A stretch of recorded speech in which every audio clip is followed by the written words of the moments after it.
Le pouvoir de la pensée. Partie 1. Pourquoi est-il si important de contrôler nos pensées? Nous pouvons bien arriver à maîtriser notre pensée et à avoir un meilleur contrôle de nos vies et ainsi influencer positivement notre environnement.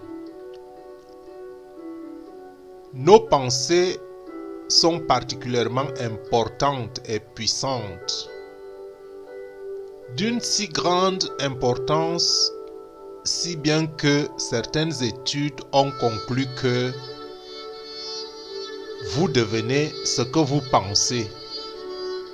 Pour ainsi dire, les pensées déforment votre réalité d'être, votre réalité quotidienne.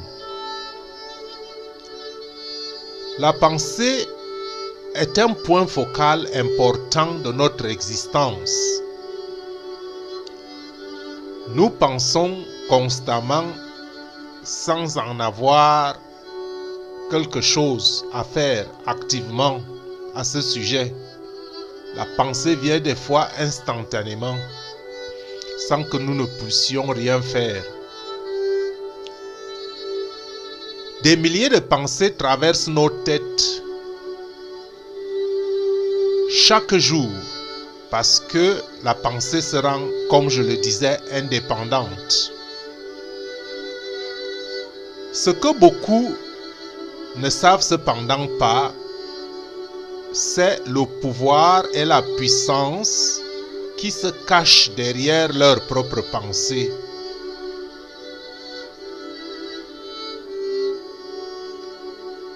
Ne le saviez-vous pas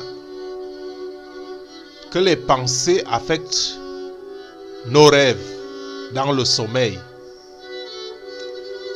Ne vous est-il pas encore arrivé de rêver de ce que vous aviez pensé fortement dans la journée?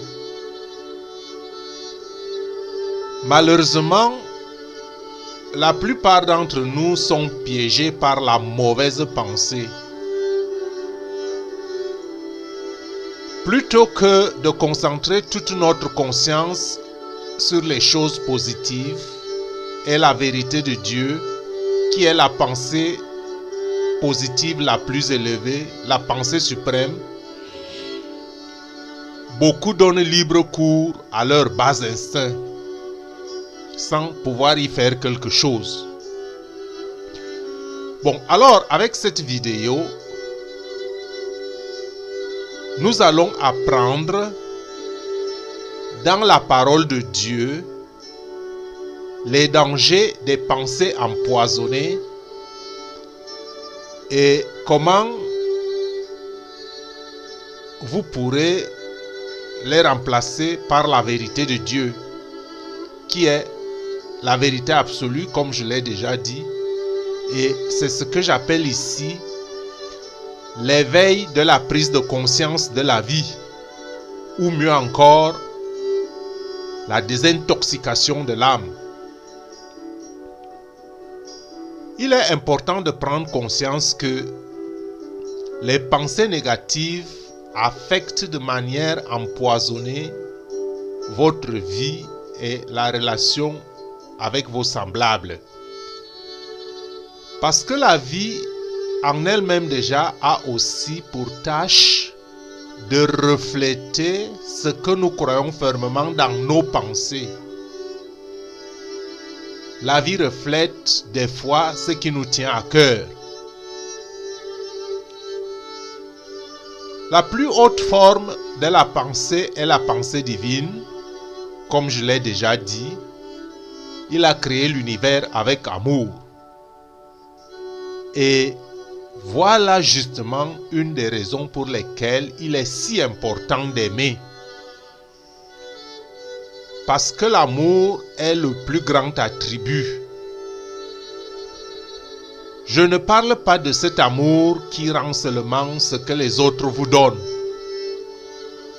Ou cet amour qui se dirige qu'à ceux qui vous sont proches par le lien du sang. mais je parle de cette forme d'amour pur qui vous pousse à tout aimer en obéissant au commandement de Dieu. Aime ton prochain comme toi-même.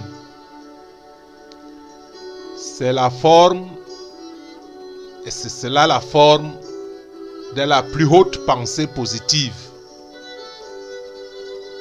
C'est appliquer le commandement de Dieu, je dirais, parce que appliquer le commandement de Dieu, c'est déjà faire preuve d'amour et de révérence pour le Créateur Dieu qui a créé le monde avec amour. Maintenant, dans cette première section, vous apprendrez le chemin de la sagesse. Et ici, la première vertu à se revêtir, c'est, je l'ai tiré au psaume 111, le verset 10. La crainte de l'Éternel est le commencement de la sagesse. Nous lisons le psaume 111 en entier. Psaume 111. Louez l'Éternel. Je louerai l'Éternel de tout mon cœur, dans la réunion des hommes droits et dans l'assemblée. Les œuvres de l'Éternel sont grandes, recherchées par tous ceux qui les aiment. Son œuvre n'est que splendeur et magnificence, et sa justice subsiste à jamais. Il a laissé la mémoire de ses prodiges, l'Éternel miséricordieux et compatissant. Il a donné de la nourriture à ceux qui le craignent, il se souvient toujours de son alliance, il a manifesté à son peuple la puissance de ses œuvres, en lui livrant l'héritage des nations. Les œuvres de ses mains sont fidélité et justice, toutes ses ordonnances sont véritables, affermies pour l'éternité, faites avec fidélité et droiture. Il a envoyé la délivrance à son peuple, il a établi pour toujours son alliance, son nom est saint et redoutable. La crainte de l'Éternel est le commencement de la sagesse, tous ceux qui l'observent ont une raison saine, sa gloire subsiste à jamais. La deuxième vertu, je l'ai tirée dans Proverbes chapitre 1 verset 7, qui dit « La crainte de l'Éternel est le commencement de la science. »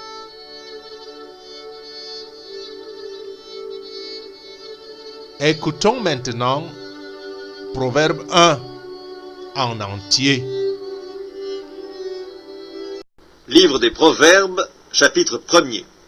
Proverbe de Salomon, fils de David, roi d'Israël, pour connaître la sagesse et l'instruction, pour comprendre les paroles de l'intelligence, pour recevoir des leçons de bon sens, de justice, d'équité et de droiture, pour donner aux simples du discernement, au jeune homme de la connaissance et de la réflexion. Que le sage écoute, et il augmentera son savoir, et celui qui est intelligent acquerra de l'habileté pour saisir le sens d'un proverbe ou d'une énigme, des paroles des sages et de leurs sentences. La crainte de l'Éternel est le commencement de la science. Les insensés méprisent la sagesse et l'instruction. Écoute, mon fils, l'instruction de ton père, et ne rejette pas l'enseignement de ta mère, car c'est une couronne de grâce pour ta tête et une parure pour ton cou. Mon fils, si des pécheurs veulent te séduire, ne te laisse pas gagner. S'ils disent « Viens avec nous, dressons des embûches, versons du sang, tendons des pièges à celui qui se repose en vain sur son innocence, engloutissons-les tout vifs comme le séjour des morts, et tout entiers comme ceux qui descendent dans la fosse, nous trouverons toutes sortes de biens précieux, nous remplirons de butin nos maisons, tu auras ta part avec nous, il n'y aura qu'une bourse pour nous tous. Mon fils, ne te mets pas en chemin avec eux, détourne ton pied de leur sentier, car leurs pieds courent au mal. Ils ont hâte de répandre le sang. Mais en vain jette-t-on le filet devant les yeux de tout ce qui a des ailes, et eux, c'est contre leur propre sang qu'ils dressent des embûches, c'est à leur âme qu'ils tentent des pièges. Ainsi arrive-t-il à tout homme avide de gain, la cupidité cause la perte de ceux qui s'y livrent. La sagesse crie dans les rues, elle élève sa voix dans les places, elle crie à l'entrée des lieux bruyants, aux portes dans la ville, elle fait entendre ses paroles. Jusque à quand, stupides, aimerez-vous la stupidité?